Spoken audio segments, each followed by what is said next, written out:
असल में इंसान एक टाइम में है और टाइम वो आगे आगे बढ़ता जा रहा है और हमने भी आगे आगे चलते जाना है। अपनी ज़िंदगी में गुजार रहे हैं ना, तो उसमें आगे आगे बढ़ते जाना है, बढ़ते जाना है। आगे आगे कहाँ तक बढ़ते जाना है? क्या कोई इसका एंड है? इसका कोई एंड नहीं।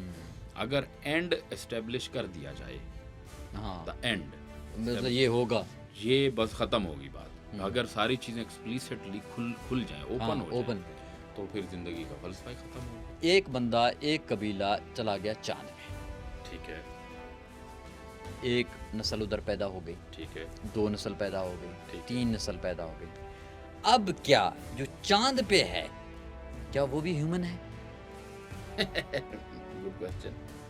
ठीक है, हैं? तो मतलब क्या है कि जो ह्यूमैनिटी की जो डेफिनेशन लेके हम चल रहे हैं, इसको चेंज करना पड़ेगा। वो जंग तो पहले चल रही थी। पहले रशिया, चाइना और वेस्ट, पूरे का पूरे ईस्ट वेस्ट में एक रोला था, प्रॉब्लम था, और उसके पीछे फूड रिसोर्सेज की कहानी है, ट्रेड की कहानी है। मेरी ट्रेड, मैं एक कंट्री चला रहा हूँ, मैं उसका पॉलिटिकल ओनर हूँ, मैं कंट्री चलाता हूँ। मेरे लोग नया फूड कहाँ से लाएंगे? अपनी चीजें कहाँ बेचेंगे? भाई मैंने चीजें बेचनी है। रास्तों पर कब्जा चीन कर रहा है, ईस्ट में बैठा हुआ। कहीं से जर्मनी के बारबेरियंस जो हैं, ये जर्मन ट्राइब्स हैं, वो नहीं गुजरने देते। वो कहता है कि इटली ऐसा है, वो इटली वाले कह रहे हैं कि फ्रांस ने रोका हुआ है। सारा चक्कर ट्रेड का है। वो ट्रेड किस चीज की कर रहे थे? क्या बेच रहे थे? वो ट्रेड में हैवी में वेपन्स बेच रहे थे? नहीं, क्या ट्रेड कर? खाना, कॉटन।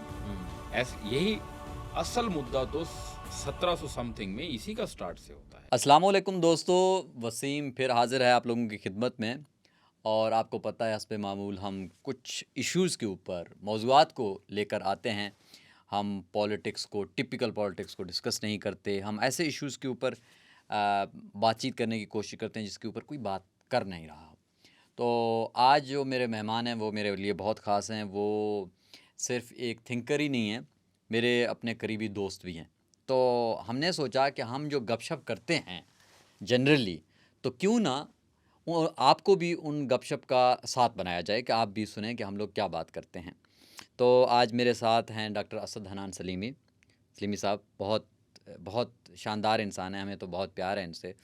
तो मुद्दा ये है कि सलीमी साहब, ये कोई इस तरह का प्रोग्राम तो है नहीं, मतलब कोई शो तो है नहीं कि जिसमें आपको मतलब ये करें, इंट्रोड्यूस करें। ये है, हम ना, जैसे आप भी, हम स्टूडेंट हैं, आपको पता है आप भी स्टूडेंट हैं, हम ज़िंदगी से कुछ जानना चाहते हैं, साइंस से, फ़िलासफ़ी से, और मॉडर्न जिस जो एआई है, बहुत सारी चीज़ें हैं जो हम डेली बेसिस के ऊपर डिस्कस करते हैं।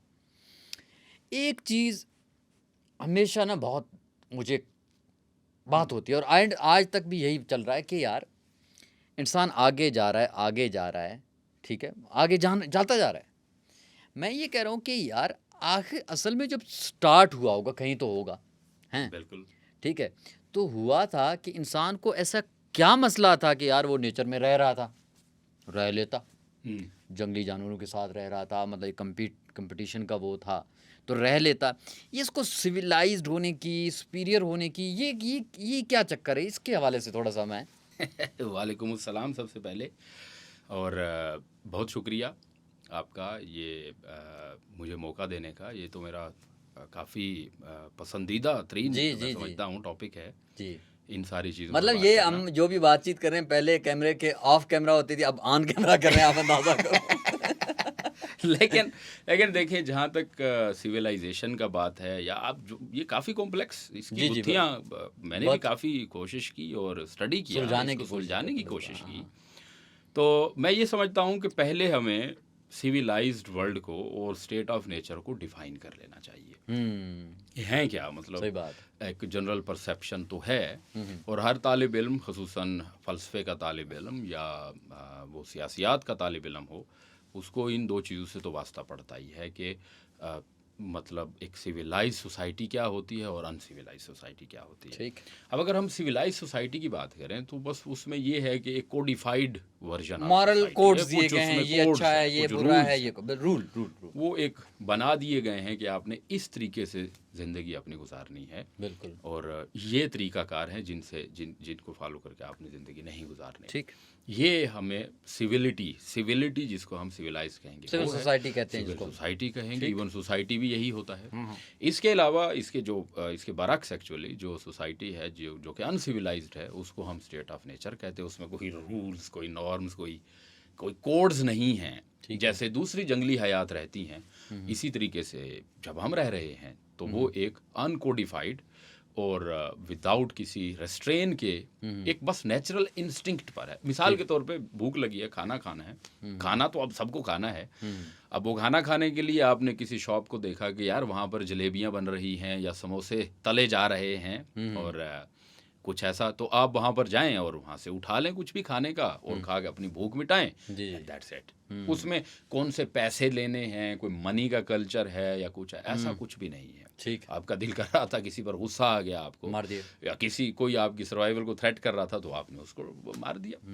ये एक जो वर्जन ऑफ सोसाइटी है। तो अब जब हम जाते हैं ना स्टार्ट के नेचर वाली दुनिया में जाते हैं, ठीक है, मतलब जो जितना एक इल्म है अभी हमारे पास, उसमें हम देखते हैं कि इंसान पार्ट ऑफ द नेचर था। ठीक हो गया, ये सुपीरियरिटी वाली बात तो बाद में आती है, ठीक है। अब पार्ट ऑफ नेचर था, किस चीज़ ने आपको लगता है, थोड़ा सा हम भी पढ़ते हैं, क्या चीज़ जिससे मुझे समझ नहीं है कि यार थ्रेट फील किया उसने उसने कहा नहीं नहीं नहीं नहीं नहीं नहीं नहीं नहीं, मैं ना ये अपना बॉर्डर बनाऊंगा, border in the sense of घर के बाद कुछ भी लगाऊंगा, ये मेरा है, ये उनका है, ये शेर का है तो उधर रहे, ये उसको यूरो गेट मी पॉइंट। क्या चीज़ आपको लगता है कि थ्रेट किया होगा उसने, कहा नहीं यार मैंने थोड़ा सा अलहदा होना, हाँ, किस चीज़ या किस चीज़ का फ़ायदा उठाया उसने जो उसके पास थी बायोलॉजिकली। ज़बरदस्त। ये तो आपने काफ़ी ही एक और दिलचस्प क्वेश्चन है कि आखिर हम, क्योंकि हम इंसान हैं तो हमें वजह चाहिए होती है हर चीज़ की। बिल्कुल है, सवाल तो ये ज़बरदस्त देखो हम है। साइंस के स्टूडेंट हाँ, हैं, तो काज एंड इफेक्ट, वजह तो चाहिए हमें हर हाँ, चीज़ की, एक वजह चाहिए। हाँ, तो इसमें हम ये कह सकते हैं कि इंसान एक बायोलॉजिकली एक प्राइमेट एनिमल है। ये प्राइमेट है दूसरे मैमल्स की तरह। एक प्राइम जैसे चिंपैंजी हैं, जैसे गोरिल्लाज हैं, उनमें भी ये चीज़ पाई जाती है कि वो अपना एरियाज और कुछ स्पेसिफिक चीज़ें हाँ, वो सेलेक्ट करते हैं और वो उसमें कोई ख़ास किस्म की स्मेल भी रिलीज करते हैं कि ये हमारा एरिया है for the sake of food. ठीक है, उनको फूड चाहिए कि मैं यहाँ पर, क्योंकि सबसे अहम चीज़ तो सर्वाइवल है। अब इंसान में ऐसा क्या ही था कि ये एक सुपीरियर किस्म का एनिमल बना, तो बस इस पर तो मुख्तलिफ वो हैं, मुख्तलिफ आ रहे हैं, ये तो हमें आ रहे हैं। एक जो ज़्यादा पाई जाती है वो ये है कि इसने अपना दिमाग जो था इसका वो डेवलप कर लिया। या अब यहाँ पर अगर हम थ्योरी ऑफ एवोल्यूशन की बात करेंगे तो हम कहेंगे कि इसको करना पड़ा था ये, तो इसने अपना जो दिमागी ऐसा सिलेक्ट हुआ और इसने इसमें अकल आ गई और इसने फ्यूचर को सोचना शुरू कर दिया। और जीना तो है अब, जीने के लिए, फ्यूचर के लिए फूड सबसे ज़्यादा अहम चीज़ है, रिप्रोडक्शन सबसे अहम चीज़ है, अपने आप को रिप्रोड्यूस करना है, प्रोपगेट करना है, बहुत सारी चीज़ें। तो ये करते हुए इसने दूसरे जो अपने जो साथ के जानवर थे उनसे सुपीरियर हो गया, क्योंकि इसका माइंड डेवलप हो गया, दिमाग जिसको साइकोलॉजिकल माइंड कहते हैं, इसने डेवलप किया और इसने मुख्तलिफ ये अपनी अलग से सोसाइटी बनाना स्टार्ट कर। सोसाइटी इन द सेंस के हंटिंग बस ये मेरा एरिया है, हंटिंग पर इसने ज़्यादा अपने कॉपीराइट्स बनाना शुरू कर दो, और ये नेचुरल है। ठीक है, यहाँ पर भी ऐसा ही है, मॉडर्न सोसाइटी में भी यूँ ही है, जो ताकतवर होता है वो अपना अलग बना लेते, उसको सर्वाइवल और एवरीथिंग। तो खैर अभी ग्रीड नहीं है, जो एक सोशलॉजिकल ग्रीड है वो अभी नहीं आई, तो स्टेट ऑफ नेचर में है। तो इसको ये एक एडवांटेज था, इसने वेपन्स बनाए और इसने हंटिंग ज़्यादा स्टार्ट की, और इसके बाद ये स्टार्ट हुआ मामला कि ये दूसरों से सुपीरियर होता चला गया। ये इसकी वजह है। हाँ, इसके बाद फिर जब वो कोडिफाइड वर्जन ऑफ सोसाइटी नाफिज होता है, उसके ऊपर दो काफ़ी अहम तरीन बिलीफ सिस्टम पाए जाते हैं, दो काफ़ी थ्योरीज हैं जिन्होंने इस चीज़ को एक्सप्लेन करने की कोशिश की अपने तई। नो डाउट इसमें एंथ्रोपोलॉजिकल तो अजीब ही मुख्तलिफ किस्म के शवाहिद मिलते हैं, लेकिन दो थ्योरीज काफ़ी अहम हैं। एक थ्योरी इंग्लिश फिलोसफर थे, एक जॉन लॉक की थ्योरी है जी, और दूसरी थ्योरी थॉमस हॉब्स हैं, एक वो उनकी थ्योरी सामने आती है कि इंसान आखिर स्टेट ऑफ नेचर में क्यों उसको क्या तकलीफ थी, रह लेता तो उसने क्या ही इतना बड़ा एक सिस्टम अपने साथ बना लिया अपनी अपने इर्द गिर्द चेन्स लगा ली, कानून की, रूल्स की, कोड्स की, मॉरलिटी की, एथिक्स की। जी। तो वो बात ये है उसमें कि जब ये स्टेट ऑफ नेचर में रह रहा था अकॉर्डिंग टू जॉन लॉक, तो स्टेट ऑफ नेचर बहुत खूबसूरत थी। हर कोई जिंदगी अपनी जी रहा था बिल्कुल आराम से, और हर चीज प्लेंटीफुल था, एवरीथिंग वाज इन एक्सेस। ठीक। बट मतलब लालच वाला कॉन्सेप्ट नहीं था। कुछ भी नहीं है। ठीक, ओके। बिल्कुल जीरो। ओके। कुछ आइडियल, बहुत आइडियल, प्योर, हर कोई हार्मनी में रह रहा है नेचर के साथ, कोई किसी को नुकसान नहीं पहुंचा। जब आप जाहिर है हर चीज जब प्लेंटीफुल होती है, रिसोर्सेज ज्यादा हैं, तो रिप्रोडक्शन भी ज्यादा होगा। प्रोडक्शन ज्यादा होगा, पॉपुलेशन बढ़ेगा, और जो वसाइल हैं, फूड है स्पेशली, वो शॉर्ट होने लग जाएगा जी। और ये भी गालिब इम्कान है कि आप एरियाज को मुख्तस करने की तरफ भी जा सकते हैं, क्योंकि आपकी आबादी बढ़ गई।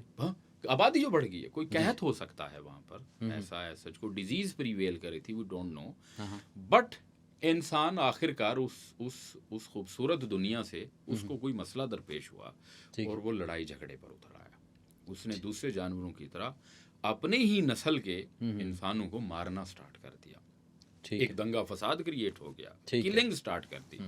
और इसके ऊपर खामोशी है जॉन लॉक के मुंह पे कि एक्चुअल में क्या हुआ था। हाँ, एक्चुअल मतलब ओपन एंडेड एक अजम्पशन है, ऐसा हो सकता है कि ह्यूमन की आबादी बढ़ गई। ठीक है, जब आप आबादी बढ़ गया, एक एरिया में रह रहे हैं, आपको ज्यादा रिसोर्सेज चाहिए, आपको लड़ना पड़ेगा, आपने हथियार डेवलप किया, आप लड़े, ठीक हो गया। दूसरा ये है, आपने कहा जो बीमारी वाला कॉन्सेप्ट, ठीक है, बीमारी वाला कॉन्सेप्ट कैसे? कोई ऐसी डिजीज आ सकती है, जैसे अभी कोविड आ गया था, इस तरह की कोई ऐसी बीमारी आ सकती है जिसकी वजह से ह्यूमन रेस खतरे में आ गई थी, ये जानवरों की। तो इस वजह से वो लड़ पड़े, झगड़ पड़े। ठीक है, तो जब वो लड़े झगड़े, उनने किलिंग्स की, एक दूसरे को मारना स्टार्ट किया, तो जो हार्मनी एक थी वो डिस्टर्ब हुई। ठीक है, तो वहाँ से शायद कुछ लोग ऐसे, कुछ ट्राइब्स में से, कुछ जगहों से ऐसे बाहर आए और उन्होंने कहा कि this is not the right way, we have to like make a social contract kind of thing, जिसमें हम ये डिसाइड ही कर लेते हैं कि यार ये आपका है, ये उसका है, ये उसका है, और हम कोई और एक अथॉरिटी रेज कर लेते हैं जिसमें हम अपनी आप उसको सबमिट करते हैं। हम आपस में नहीं लड़ने झगड़ने वाले। ठीक है, हमारा कोई प्रॉब्लम कोई आएगा, डिस्ट्रीब्यूशन ऑफ प्रॉपर्टी है, या डिस्ट्रीब्यूशन ऑफ फूड, या डिस्ट्रीब्यूशन ऑफ रिप्रोडक्शन के रिसोर्सेज हैं, उसमें हम इस अथॉरिटी को इस्टेब्लिश कर लेते हैं। फिर वहाँ से हमने कोड्स बनाना स्टार्ट कर दिए। जब कोड्स आ गए तो उसी को तो सिविलिटी कहते हैं, वो सिविलाइजेशन स्टार्ट होने लगा है। इंसान सिविल जिसको हम बोल रहे हैं, कोडिफाइड वर्जन। ठीक है, इसके बरक्स वो दूसरा जो एक नज़रिया थॉमस हॉब्स का भी है कि स्टेट ऑफ नेचर से इंसान निकलता है, और स्टेट ऑफ नेचर उसके मुताबिक, थॉमस हॉब्स के मुताबिक, काफ़ी ब्रूटल है। इवन उसने तो ये कहा है, स्टेट ऑफ नेचर में life was brutal, brutish, nasty and short, बहुत छोटी थी और बड़ी खतरनाक किस्म। लोग झगड़े पर झगड़े, लालची ही है इंसान की जबिल्लत में, लालचीपन है, और कंट्रोल करना है सारी चीजों को, सब चीजों को नहीं। इंसान देखें, आप सिर्फ इंसान की बात नहीं करें, आप नेचर की बात करें तो और भी हैं। ठीक है, अब इंसान उसका पार्ट था, द ह्यूमनिज्म पे हम आए नहीं अभी तक ना, हम तो कहते हैं इंसान उसका पार्ट था। जब उसका पार्ट था, आप कह रहे हैं, जो थॉमस हॉब्स साहब फरमाते हैं कि जो नेचर वाला ब्रूटल था, ये ज्यादा बाइंग थ्योरी है। क्यों? कि जब हम देखते हैं कि नेचर में इंसाफ तो है ही नहीं। नेचर में तो नहीं है। ठीक है, जालिम है। तो जब उसमें हुआ ये कंपेयर, आज तक भी हम जितने फिलोसफर्स को ये वो लोग ज्यादातर नेचर के हवाले से, और जॉन लॉक बहुत बड़ा नाम है, लेकिन इसके हवाले से ज्यादा नेचर के साथ ये ज्यादा बैठती है। यहीं से अभी तक का पावर पॉलिटिक्स स्ट्रक्चर इसी बेस पर लड़ाई हो गई, इंसान की एज कम, लाना, मार कुटाई, ये हो गया। अच्छा, तो इसमें फिर वो जाहिर है, अब क्योंकि इतनी ज्यादा झगड़ा स्टेट ऑफ नेचर में चलता है, तो फिर वहां से फिर कुछ लोग, जाहिर है आप मर रहे हैं, सारे ही मर जाओगे, कितना ही मार लोगे। तो जब खूनखार आप बनेंगे, तो फिर वहां से कुछ लोग आते हैं, और वो भी मिल बैठ के, उनकी क्या लैंग्वेज थी, किस तरह वो कम्युनिकेट करते थे, वो उस पर अलग से बहस है। बिल्कुल। तो उन्होंने डिसाइड कर लिया कि कोई फिर से कोड्स बना लेते हैं यार। मतलब फितरतन दोनों का पॉइंट ये है, जॉन लॉक का और थॉमस हॉब्स का, दो उनके पॉइंट ये हैं। हॉब्स के मुताबिक नेचर, इंसानी जो फितरत है, वो ख़तरनाक है, ठीक है। It's dangerous. वो हमेशा कंट्रोल करता है, चीज़ों को कंट्रोल करता है। और मेरे ख्याल में जहाँ तक मैं समझता हूँ, क्यों ही कंट्रोल करता है, क्या है ऐसा? आज भी आप मॉडर्न ह्यूमन को भी देख लें, वो भी कंट्रोल के चक्कर में होता है हमेशा ही। शायद वो फिर उसके पीछे उसका एक instinct for the food, for the resources, for the maximum reproduction है, ताकि वो ज़्यादा से ज़्यादा अपने डीएनए को प्रोपगेट करे थ्रू रिप्रोडक्शन। ये उसका वो सर्वाइवल, वो जो है मोड, ये चीज़ उसको कंट्रोलिंग पर लेकर आती है। और लॉक की थ्योरी जो है वो ये समझता है कि इंसान फितरतन खूबसूरत है, अंदर से खूबसूरत है, ये बड़ा खूबसूरत है और हार्मनी में पीस पर रहना चाहता है, पीस पर रहना चाहता है। ठीक है। हाँ, इसको मुख्तलिफ अगर वो प्रेशर किए जाएंगे, मुख्तलिफ किस्म के मामलात जब आएंगे, ग्रीड भी है एक बीच में अंदर से, तो तब ये शायद अपनी नेचर को, वो खूबसूरत नेचर को छोड़ता है और ये इस तरफ को आने की कोशिश करता है। तो लेकिन सवाल ये है कि अगर हम लॉक पर बात करें या हॉब्स पर बात करें या इस तरह की और चीज़ों पर बात करें, बात यह है कि ज़रूरत ही क्या पड़ी इसको कि हम प्राइवेट प्रॉपर्टी और ये सारी चीज़ें अपनी इरेक्ट करना स्टार्ट करते हैं। उसमें जो ज़्यादा बिकने वाली थ्योरी है, मानी जाती है, वो एग्रीकल्चरल एरा है। एग्रीकल्चर जो है वो राइज हुआ, इंसान सीख गया, डिसाइड ही कर दिया ना, इंसान सीखने लग गया कि मैं जो जड़ी बूटियाँ या जो फसलात हैं, गंदुम है, चना है, जो भी उस वक्त, या कोई फ्रूट है या कुछ एनिमल जिसको वो पसंदीदा तौर से खाता है, वो उसको ज़्यादा इजीली हंट हो जाते हैं। शायद इसी वजह से उनको एक अलग खित्ते में महदूद कर दिया जाए। भाई ये खित्ता मेरा है, फ़र्ज़ करो गंदुम मिल गई तो मैं गंदुम उगाऊंगा, लेकिन वाइल्ड वाली नहीं, वो पौधे वहाँ से लगा के यहाँ उगा के देखता हूँ, या किसी का एक्सीडेंटली हो गया होगा, उग गया होगा कोई प्लांट, तो वहाँ पर उसने प्रॉपर्टी का कॉन्सेप्ट आने लग गया। इस वजह से अब वो जाहिर है, अब आप मिसाल के तौर पर आप यही ले लें कि आपने गंदुम उगा ली और उसको एरिया भी लिमिटेड कर दिया कि ये मेरी गंदुम है और यहाँ पर आपके, ये मेरे कॉपीराइट्स हैं यहाँ पर, तो मैं जो बैठा हूँ भूख से मर रहा हूँ, आपके खेत में कैसे घुस सकता हूँ, आप मारेंगे। तो इस वजह से ये लड़ाई पर आए। तो ये एग्रीकल्चरल एरा के साथ ही सोसाइटी का, ओरिजिनल सोसाइटी का जन्म होता है। एग्रीकल्चर खड़ा होता है तो उससे ज़्यादा फूड बनता है, ज़्यादा खाना मिलता है। ज़्यादा खाने का मतलब ज़्यादा रिप्रोडक्शन, ज़्यादा रिप्रोडक्शन का मतलब पॉपुलेशन ग्रोथ। ठीक है। और वो एक बाद की कहानी फिर क्या है, घर बनाने, बिल्डिंग्स बनाने, क्या चीज़ ने इनको मजबूर कर दिया होगा। एंशिएंट आर्कियोलॉजिकल हमारे पास फिर तो बहुत सारा है। जब हम आ जाते हैं ना उसमें तो फिर आप बीमारियों का जिक्र कर सकते हैं, आप सैलाब का जिक्र कर सकते हैं, आप बारिशों का जिक्र, आप आंधी का जिक्र कर सकते हैं। आपके पास बहुत कुछ है, बहुत कुछ आता है। अब ना यूजुअली जब हम देखते हैं ना, मिसाल के तौर पर थोड़ा सा रिलीजन्स की तरफ मैं इसलिए आऊँगा, हम रिलीजन को एज ए टच कर रहे हैं एज ए कोड के तौर पे, एज ए मॉरल वैल्यूज़ के तौर पे कि आपने कैसे ज़िंदगी गुजारनी है। ठीक हो गया। अब हम जो इब्राहिमिक रिलीजन है तीनों, ठीक हो गया, इस्लाम तो सबसे लेटेस्ट है, इनमें लेटेस्ट है, और जब एक और इसके बाद आता है हमारे पास फिलॉसफी। ठीक हो गया। रिलीजन्स का उतना हमारे पास रिटर्न फॉर्म में वो नहीं है पुरानी रिलीजन्स का, चेंज भी हो गया है, चेंज भी हो गया। जो सबसे मेरे ख्याल में लेटेस्ट, जो सबसे पुराना हिंदुइज्म की भी बहुत बड़ी तारीख है ना। तो अब मुद्दा ये है कि फॉर एग्जांपल अब हम आते हैं थोड़ा सा, यूँ मैं कहता हूँ सिविलाइज्ड हुआ, थोड़ा सा आया, अब शहर भी बन गए और मामलात भी हुआ। अब हम आते हैं जनाब फिलॉसफी तक। मतलब फिलॉसफी का मतलब ऐसा बंदा जिसने सोचा कि चेंज करना है, कुछ तो चाहिए, कुछ तो चाहिए। ठीक है, ठीक हो गया। अब उसके देखें वो एवोल्यूशन जो भी हुआ, सिविलाइज इतना हुआ कि बाकी मामलात से, लड़ाई झगड़े से, खाने पीने से फ्री होके यार चेंज चाहिए मुझे। हाँ बिल्कुल, मतलब वो एक लेवल पे आ गया कि अब उसको चेंज चाहिए था। बिल्कुल, ठीक हो गया। तो अब ये आपको क्या लगता है कि कौन सी जो चीज़ें थी, फिलॉसफी को भी हम साइंस की बुनियाद ही कह सकते हैं ना, सोचने बिल्कुल है, और है भी वही ना, साइंस भी फिलॉसफी तो है, और क्या चीज़ हो सकती है कि उन्होंने उनको वो किया कि यार सोचूं, मैं बैठ के सोचूं। असल में ये इसमें मैं समझता हूँ कि एक हायरार्की ऑफ नीड्स थ्योरी है, वो साइकोलॉजी में उन्होंने काफ़ी काम किया है। उनकी आई थिंक कार्ल जूंग की है या आई डोंट रिमेम्बर एग्जैक्टली। ठीक है। तो हायरार्की ऑफ नीड है। पहले सबसे पहली रिक्वायरमेंट जो है वो हमें तो ऑक्सीजन चाहिए, एक बेसिक नीड, ठीक है। ऑक्सीजन, हवा चाहिए। फिर बॉडी में उसके बाद हमें पानी, खाना, अपनी जो बॉडी की रिक्वायरमेंट पूरी हो गई फिर वो आगे बढ़ता है इंसान, रिप्रोडक्शन करता है, फिर उसके बाद फैमिली स्ट्रक्चर राइज होता है, हाउसिंग, बिल्डिंग, एवरीथिंग वो चलता है, फिर गाड़ी ले लेता है, आगे आगे बढ़ता ही चला जाता है। तो असल में वो जो सोच का एलिमेंट है, जब इंसान अपनी बॉडीली नीड और काइंड ऑफ पीस पर आ जाता है, फिर सोचता है कि वो पीसफुल हो गए, आगे बढ़ने की ज़माने में। अब ये कहते हैं ना, ये मैं एक बहुत ही फनी उसके- वो कहते हैं, कुछ हमारे दोस्त हैं वो कहते हैं पीस हमेशा ह्यूमन बीइंग के लिए बोरिंग रहा है।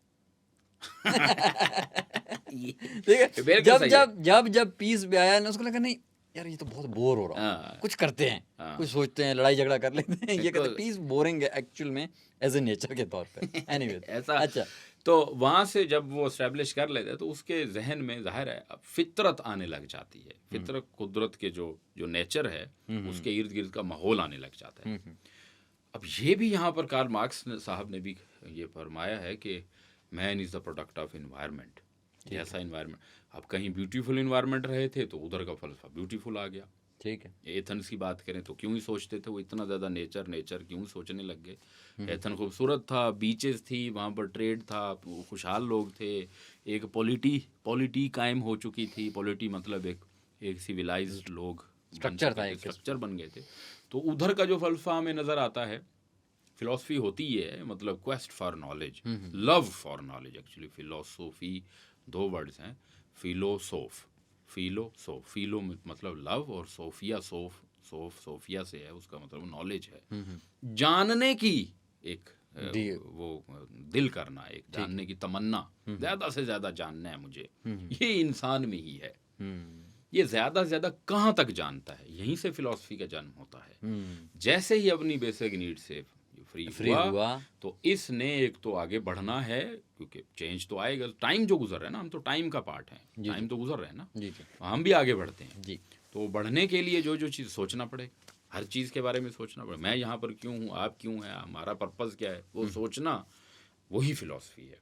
यहीं से ही डॉन ऑफ फिलॉसफी होता है।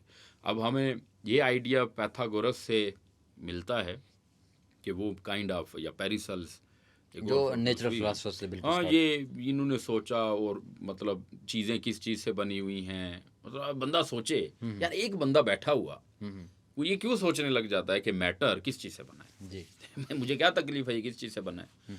इसके पीछे भी अगर मैं अपना पॉइंट रखूं तो मैं यही कहूँगा कि ये भी एक इंस्टिंक्ट हो गई, और ये भी लिंक कहीं खाने पीने से आ जाएगी घूम फिर के, कि वो चीज़ जो है वो किस चीज़ की बनी हुई है, क्या वो मेरे लिए फ़ायदेमंद है। शायद वो एटम की जो डिस्कवरी है, एटमोस पहली दफ़ा कहा गया था उसको, बहुत बिल्कुल। तो भाई वो भी डाल्टन बैठा हुआ वहाँ पर शायद यही सोचने लग गया होगा कि ये छोटा करता जाऊँ, छोटा और कितना ही छोटा कर लूँ। अच्छा, ये इस चीज़ से बना है। पत्थर देखा, फ़र्ज़ करो पत्थर देखा, किस चीज़ से बना है, छोटे उसके टुकड़े हो गए और छोटे टुकड़े, जब वो इंडिविजिबल हो गया इतना छोटा, ये सबसे इंडिविजिबल, शायद ये सारी चीज़ें इसी से बनी है। वो तो फिर मॉडर्न टेक्निक्स और उसमें से देखा गया कि उसको भी तोड़ा जा सकता है, और वो हम क्वांटम मैकेनिक्स तक पहुंच गए। वो एक और बिल्कुल। बट फिलॉसफी यही होता है, ठीक है, कि जब उन्होंने मतलब बेसिक नीड्स उसके पूरे हो गए तो बस वो उसने फिर सोचने लगा। क्योंकि यहाँ पर मैं आपको एक चीज़ मुझे बड़ी अच्छी लगी, मुझे ये आया मेरे खुद के माइंड में, ये चीज़ आ गई अचानक से, और मैं थोड़ा काइंड ऑफ पीस पर आ गया। थोड़ा मुझे तसल्ली बख्श जवाब मिला कि असल में इंसान एक टाइम में है, और टाइम वो आगे आगे बढ़ता जा रहा है, और हमने भी आगे आगे चलते जाना है। अपनी ज़िंदगी में गुजार रहे हैं ना, तो उसमें आगे आगे बढ़ते जाना है। आगे आगे कहाँ तक बढ़ते जाना है हमने, क्या कोई इसका एंड है? इसका कोई एंड नहीं है। अगर एंड एस्टेब्लिश कर दिया जाए, द एंड मतलब ये होगा, ये बस ख़त्म होगी बात। अगर सारी चीज़ें एक्सप्लिसिटली खुल जाएं, ओपन हो जाएं, तो फिर ज़िंदगी का फ़लसफ़ा ही ख़त्म हो गया। फिर आप वो जो अननोन का एक सस्पेंस है, वो हमेशा ही अननोन का suspense, I don't know what is this. अब ये अनसर्टेनिटी और अननोन का जो कॉन्सेप्ट है, ये हमारे माइंड में कहीं ना कहीं इस तरीके से आया है कि वो हमें मोटिवेट करता वो है। इतना इनग्रेन्ड है, हम्म, इतना इनग्रेन्ड है अननोन का कॉन्सेप्ट, चीज़ें अभी मैंने उसको और देखना है और देखना है, ये इतना इनग्रेन्ड है कि हम इसके ही पीछे चलते चलते अपनी ज़िंदगी गुजारते हैं। कभी हमें खाने पीने की रोज़ी की तलाश है, वो तो उसका अननोन को पीछे भागना है, कभी हमने किसी दूसरी चीज़ को था, हमने खुदा को ढूंढना है।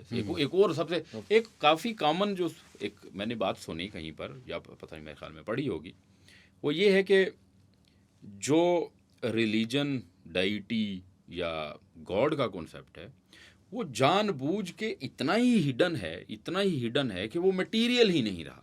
उसने अपने आप को इतना छुपाया हुआ है, जो मेटाफिजिक्स बन गया जी। जो वो मेटाफिजिकल रियल्म में चला गया। अब ना उसके भी इधर पीछे बिल्कुल, अब हम एक दूसरे डायरेक्शन की तरफ बढ़ रहे हैं, लेकिन मैं चाहता हूँ, हमने किया ह्यूमनिज्म से स्टार्ट, हम सिविलाइजेशन। सलीमी साहब, एक ना बहुत दिलचस्प, आपको पता है, एक है ह्यूमनिज्म, एक है एंटी ह्यूमनिज्म। क्या बात है, ठीक है। बिल्कुल। अब फिकॉल्ट साहब है, बड़े वेल नोन जी, है, जी, जो जी, एंटी जानता ह्यूमनिज्म, हूँ, ठीक है, जानता उनके आपने पढ़ा होगा, वो सबसे बड़े, वो कहता है कि जी समुंदर के ऊपर बाहर एक रेत है, ह्यूमनिज्म वो है, ह्यूमैनिटी वो है, और किसी टाइम वो लहर आएगी अंदर ले जाएगी। बिल्कुल ठीक हो गया। अब मुझे दिलचस्प ये लगा, वो कहता है कि जी ह्यूमनिज्म का जो कॉन्सेप्ट है ये है ही करप्ट। ह्यूमनिज्म का कॉन्सेप्ट हमने बनाया इसलिए ताकि हम लोगों को कॉलोनाइज कर सकें। ठीक है। अच्छा, बड़ी दिलचस्प बात। मॉडर्न फिलोसफर, हाँ, मॉडर्न, मैं जनरली मैं देखा ना, ह्यूमन अपने एक टॉप पे चला गया, हम ये कहते हैं ये तो हो गया, मैं उसका अल्टरनेटिव बता रहा हूँ। वो कहता है कि आप मिसाल के तौर पर, बड़ी दिलचस्प है ये, अब हम जा कहते हैं ह्यूमनिज्म या ह्यूमन की तारीफ, जब आप जाते हैं आपके पसंदीदा ईथन में चले जाते हैं, हम वापस ग्रीक्स में, ठीक हो, तो जनाब ये तो खैर कहते हैं 300-500 साल, लेकिन मैं कहता हूँ चलो पीछे भी चले जाते हैं, ठीक है। वो कहते हैं कि ह्यूमन जो था उसका कॉन्सेप्ट क्या था। अब ईथन्स के अगेंस्ट कौन था? पर्शिया, स्पार्टा, ठीक है। अब वो कहते हैं जो उनके मुखालिफ थे, उन्होंने उनको क्या कहा? बारबेरियंस का। ये अनसिविलाइज्ड है, ये इनह्यूमन है, कोड्स को फॉलो नहीं करते, नेचुरल इंस्टिंक्ट पर चलते हैं। हाँ, बस जो दिल किया वही कर दिया। मतलब उन पे फॉलो नहीं करते जो कि ग्रीक्स ने किए, जी, उन रूल्स को फॉलो नहीं करते ना हजूर, ठीक है, उसके ऊपर। अब वो कहते हैं कि जब आप उन्होंने अमेरिका के ऊपर भी वो जाके वो किया, उनके ऊपर भी यही वो लगाया, तो कहीं ना कहीं वेस्टर्न फिलॉसफी की बात है, वो आके एंड पे 2-3 चीज़ों पे आके रुकता है। ह्यूमनाइज्ड कौन है? एक वाइट, क्या बात है, ठीक है। दूसरा मेल, ठीक हो गया। और तीसरा है कि वेस्टर्न, मतलब इस साइड के, हमारे साइड के, मगरबी हो। तो मगरब में तो रेड इंडियंस भी थे, माफ कीजिएगा। नहीं, वो तो बाद में वो किया है ना उन्होंने। अब मुद्दा ये है कि फॉर एग्जांपल जब हम ये देखते हैं ह्यूमनिज्म आ रहा है, बहुत शानदार, हमने ये क्या, ये एक उसका मुख्तलिफ पॉइंट है, ये तो और बात है कि हम इसको लेके चलते हैं। अब पता है मेरे लिए सबसे मज़े की बात क्या है? मैं ये कहता हूँ कि जी सलीमी साहब, ह्यूमन जिस तरह आपने कहा, ये कहाँ तक जाएगा, ठीक होगा। अब हम अभी तो आपको पता है मैं रिसर्च भी उन चीज़ों के ऊपर कर रहा हूँ ना, अपना पोस्ट ह्यूमनिज्म पे, ठीक है। अब वो कहता है कि ये ह्यूमन के बाद क्या। अब चलो मैं कहता हूँ सलीमी साहब, एक बंदा, एक कबीला चला गया चांद पे, ठीक है, एक नस्ल उधर पैदा हो गई, ठीक है, 2 नस्ल पैदा हो गई, 3 नस्ल पैदा हो गई। अब क्या जो चांद पे है, क्या वो भी ह्यूमन है? गुड क्वेश्चन, ठीक है, हैं?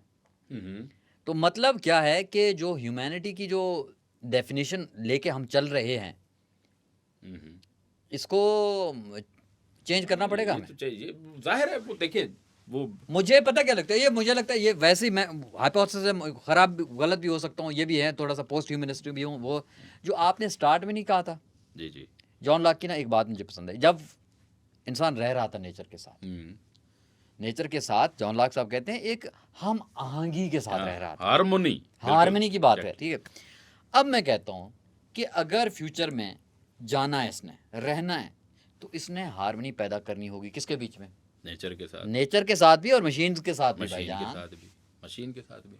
तो क्या, तो देखिए, तो मुझे ऐसा लग गया एक सर्कल है। जी, ये यूं देखें, यूं कर लो। अगर हम मैकेनाइज्ड वर्ल्ड की बात करें, मशीनों की बात करें, हाँ हाँ तो हम ये कैसे कह सकते हैं कि जब इंसान सिविल होने लगा और उसमें वेपन शैपन बना रहा था, और कौन से जानवर वेपन्स के साथ फाइट करते हैं? मैं इन्होंने आपको तो एक बात स्टोन एज में बात की। वेपन की, मैं ना एक डॉक्यूमेंट्री बहुत मजेदार किस्म की, अब क्या हुआ, वेपन इंसान ने बनाए, ठीक है, मैं वो जो ऑटोमेटिक पहली वाली मशीन गन की हाँ, बात हाँ, करता, ठीक है। अब क्या हुआ, लोग ना क्या कहते, तलवारों से मार रहे हैं। हाँ, तो एक बंदे ने, हमारे जैसा कोई बंदा था फिलासफर, उसने कहा यार बहुत ये इनह्यूमन है, बहुत अनसिविलाइज ये तरीका है लोगों को मारने ठीक का। है। देखो, लोगों को मारना है तो लोगों को कम से कम तकलीफ हो, हाँ, और दूर से हो, हाँ, और करीब जाके आप मार, ये ठीक नहीं है। अच्छा नहीं है, अच्छा नहीं है। तो उन्होंने भाईजान वो जो नहीं है, वो फेंकते थे गोले शोले, मंजनेक। हाँ मंजनेक, वो उन्होंने कहा ये बना दो। अब उन्होंने ये तो बना दिया, आपने किलिंग को सिविलाइज तो कर दिया, लेकिन जो अमाउंट ऑफ किलिंग है हाँ, वो आपने कई फोल्ड बढ़ा दी। कई फोल्ड बना दी, हम्म, ठीक है। जितना भी आप ये देखें ना, अब ये को यही हो गया, आप में असले से याद आया ना, तो वेपन से याद है, अब देखो आप इसको सिविलाइज तो करे जा रहे हैं ना, लेकिन उसमें उसका इम्पैक्ट जो बहुत ज्यादा बढ़ता जा रहा है। हाँ। तो मैं ये कह रहा बाय द हूँ वे, इन ह्यूमन का कॉन्सेप्ट भी तो ह्यूमन ने दिया। हाँ, एग्जैक्टली। हाँ, तो इन ह्यूमन हुआ क्या, तो हम मशीन को तो कह नहीं सकते फिर। नहीं, मशीन का देखें, अभी हम एक तो ये भी एक मैं समझता हूँ गलत है कि जी अब मैकेनाइज्ड हुआ है इंसान। और मशीन क्या होती है? इंसान का एक और टूल है, एक, ठीक है। कुछ भी नहीं है वो, इसके अलावा कुछ भी नहीं है, वो टूल है एक।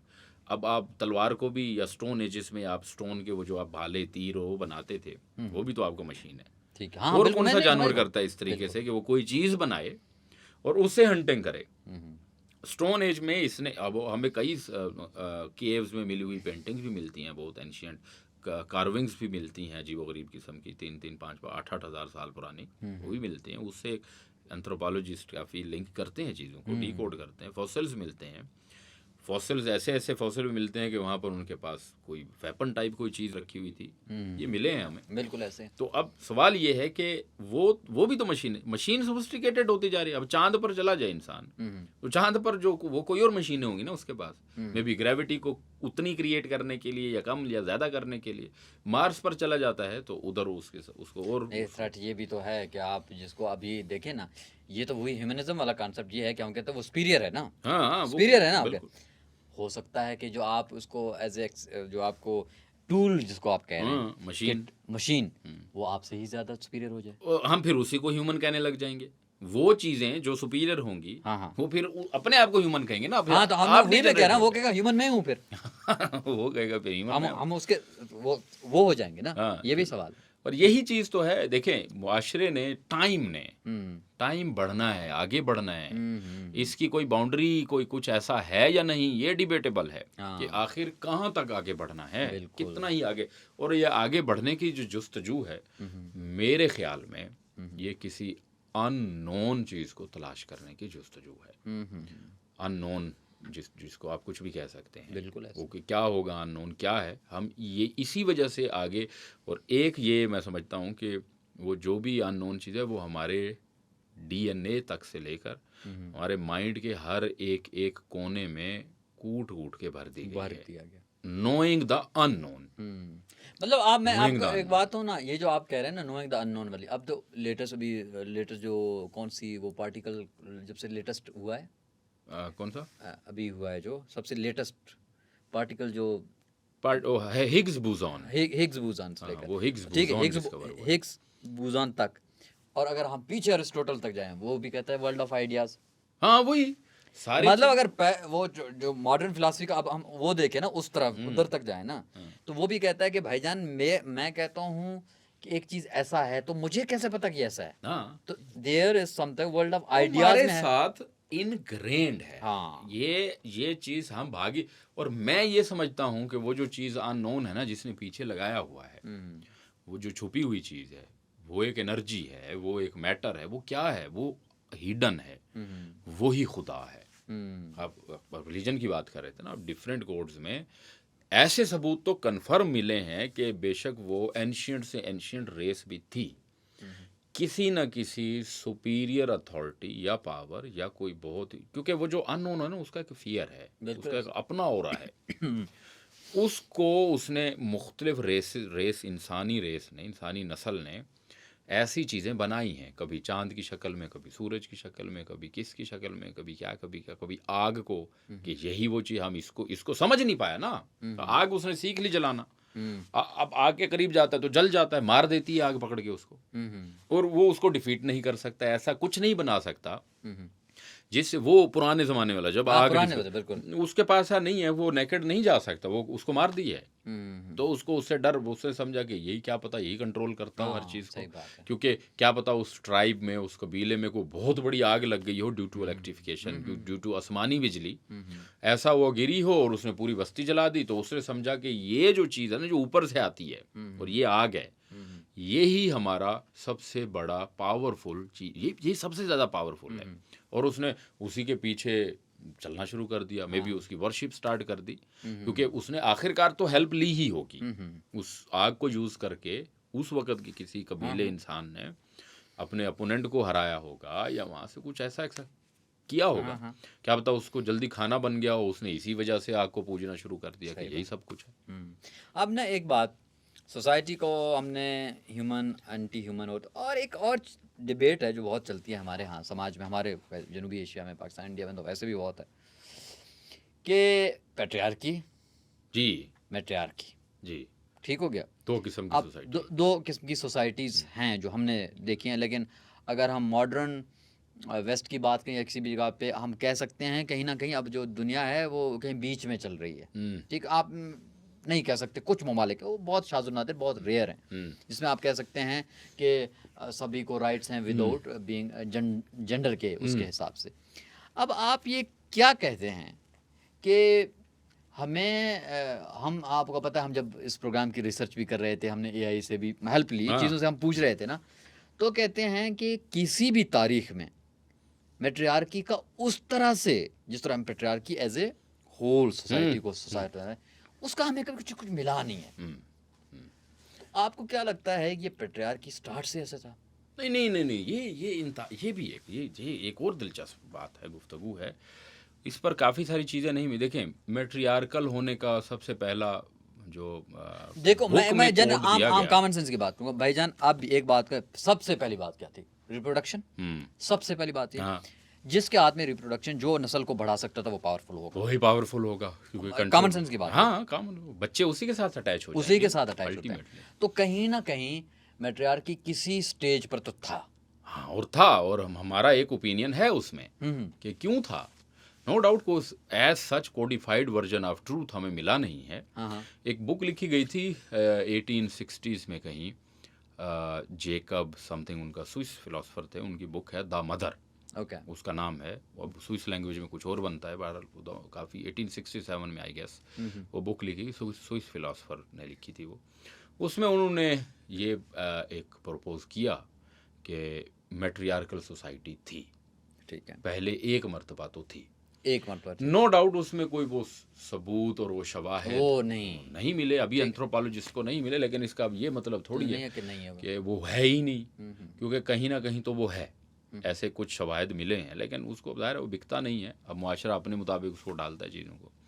मैं ये समझता हूँ, एंशियंट जब ये वॉर सीजन चल रहे थे 15,000 साल पहले, या 10 से 15,000 साल पहले की बात है, जब एग्रीकल्चर नहीं आया था, लेकिन वो जो फितरत थी, हॉबियन फितरत जो थी, जिसमें लड़ाई झगड़ा है, लड़ना झगड़ना है, वॉर सीजन है, ज़्यादा से ज़्यादा रिप्रोडक्शन के वसाइल, फूड के वसाइल, शिकार के वसाइल, इसको उस वक्त जो मैन थे और विमन वो इकट्ठे ही सब कुछ कर रहे थे, ठीक, खाना पीना ढूंढने से लेकर शेल्टर तक से लेकर, शेल्टर तो बनाना है, शेल्टर से लेकर और वॉर्स वगैरह फाइट करने तक, मेल और फीमेल दोनों मिल के काम करते हैं। ऐसी सोसाइटी को इजैलिटेरियन सोसाइटी कहा जाता है। हाँ बिल्कुल, ये इजैलिटेरियन का लेटेस्ट हुई, ना ही वो पैट्रियार्कल है, ना मैट्रियार्कल, वो विदाउट सेक्स के आपको ना वो जेंडर उसमें। अब पैट्रियार्कल का मतलब ये है ऐसी सोसाइटी जिसमें पावरफुल मेन होते हैं, मर्द जो है वो पावरफुल होता है,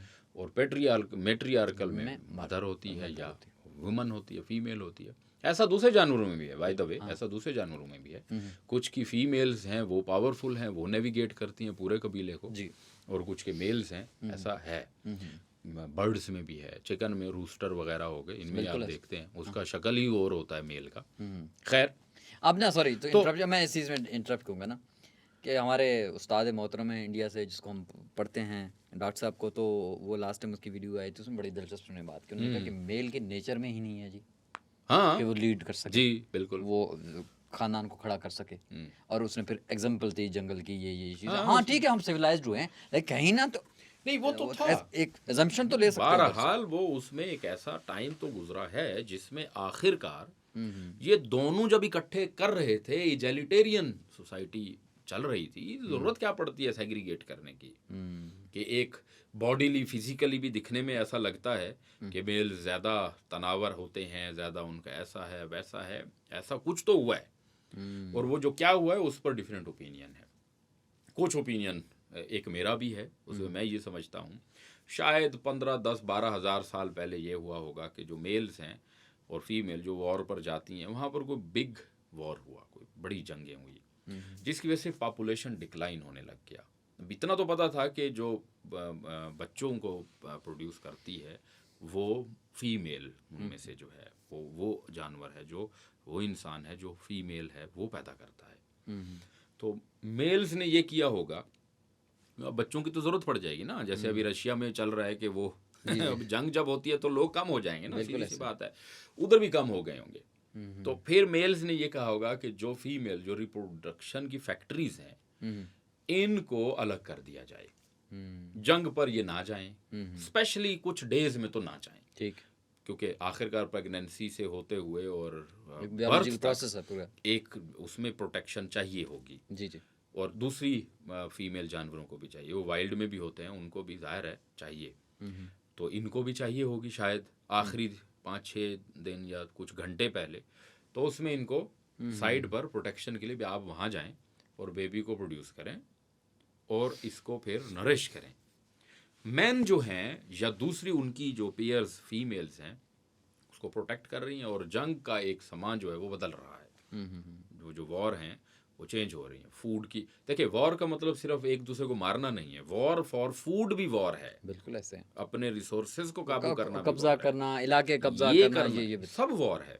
तो अब देखें वहां पर वो खवातीन जो फीमेल हैं वो एक साइड पर होती गई, तो वहां से मुआशरे ने क्या पता ये सीख लिया हो कि ये रहें ही एक साइड पर, और ये हमें नई जो और थी वो वॉरियर, वो खवातीन, क्योंकि अभी तो आई हैं वो, चंद ही साल हुए होंगे उनको, 500 1000, तो वो बैठकर बेबीज को जो नई जनरेशन वॉरियर्स की प्रिपरेशन करवा रही हैं, पैदा भी करते हैं, और वो ये भी इसी कॉन्सेप्ट पर वो फैमिली कम्युनिज्म की, प्लेटो की आई गेस थ्योरी है कि फैमिली कम्युनिज्म, कि बच्चे रियासत संभाले, आप जंग लड़ें, दफा करें सारी चीजों को, आप बस लड़ें, एथन को बचाओ, बेड़ा गर्क हो रहा है।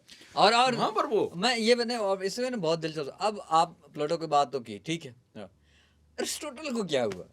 नहीं, ये तो यही है, ख्वातीन के मतलब उतनी इतने आप देखें, देखो मैं मादरत के साथ कह रहा हूँ, बहुत शानदार फिलासफर हमने बुक, कितने शानदार, लेकिन वो जो ख्वातीन को, हाँ आजकल के दौर में like still people are there बहुत रिग्रेसिव ख्यालात।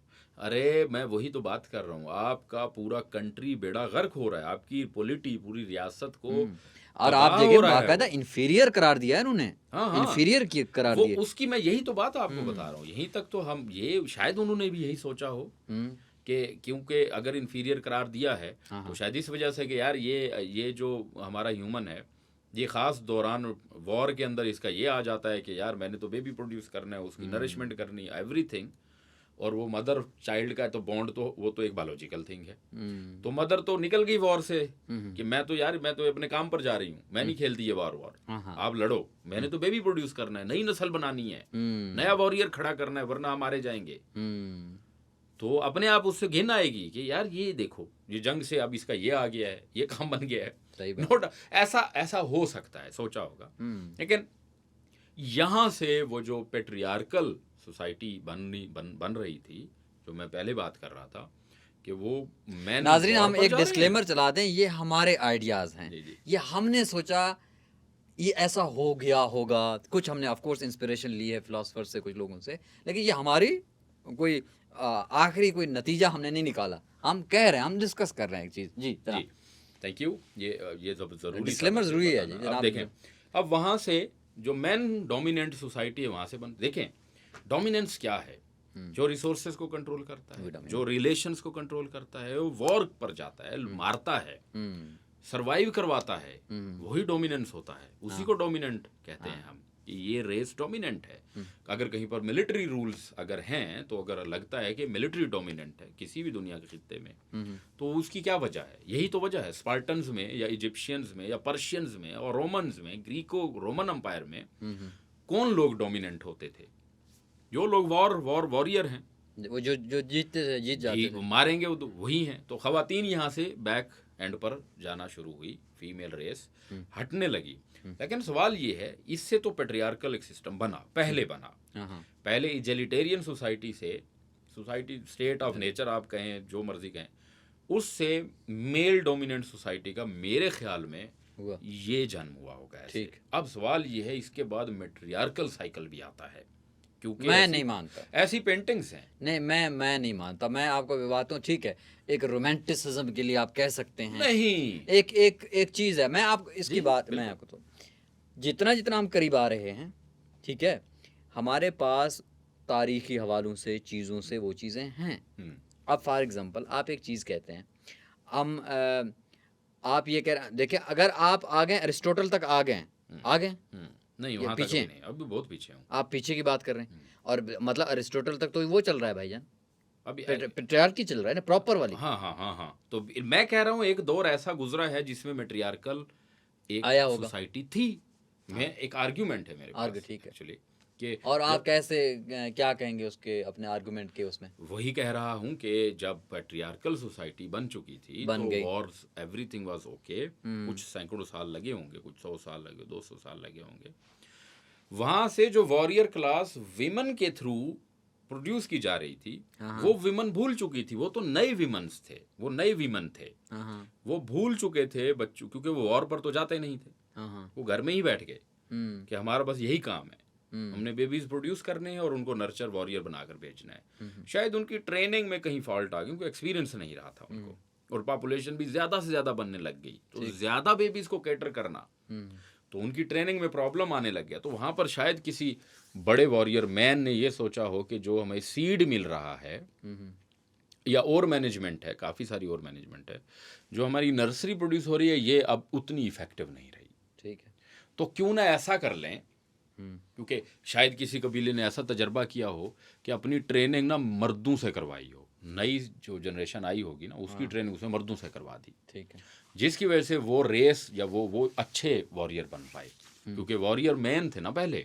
मैन जब एक वॉरियर क्लास वॉरियर को सिखाएगी, एक छोटे बच्चे को, तो ये उससे वो एक पावरफुल वॉरियर बनेगा। मैंने बात सवाल ये मेट्रियार्की कैसे बनी फिर? वही ना, नहीं, ये स्टिल एक एक्सटेंशन है फिर पेट्रियार्की की। नहीं, क्यों? आपके पास तो फैसला साजी तो मर्द के पास है, यही आप ट्रेन करवा रहे हैं। मैं पूरा, मुझे complete, let me conclude. Okay. तो ऐसा यूं होता है कि अचानक से वो उनमें ये आता है कि यार मर्दों से ट्रेनिंग करवा ली जाए, वो ज्यादा बेहतर है। अच्छा, ठीक। तो बस यही मर्दों के चक्कर में हुआ क्या है, मर्द बैठ गए नर्चरिंग करने, ट्रेनिंग करने, खवातीन लड़ती रही, खवातीन वार पर आ गई, खवातीन वार पर आ गई। अच्छा, और फूड को ढूंढना और वो सब कुछ करना वो खवातीन संभालेंगी, सारे अफेयर्स जिसको हम कहते हैं लाइफ अफेयर, वो खवातीन संभालती गई, और मर्द जाकर बेबीज को क्यों ट्रेन कर रहा है? क्योंकि वो एक अच्छा वॉरियर जनरेट करता है, अच्छा, ओके, अच्छा स्ट्रेटेजिस्ट क्लियर करता है वो, ठीक है, उसके पास स्ट्रेंथ ज्यादा है मे बी, क्योंकि उसकी उसमें वो यूज किया मसल्स को ज्यादा यूज करता है वॉर करने में।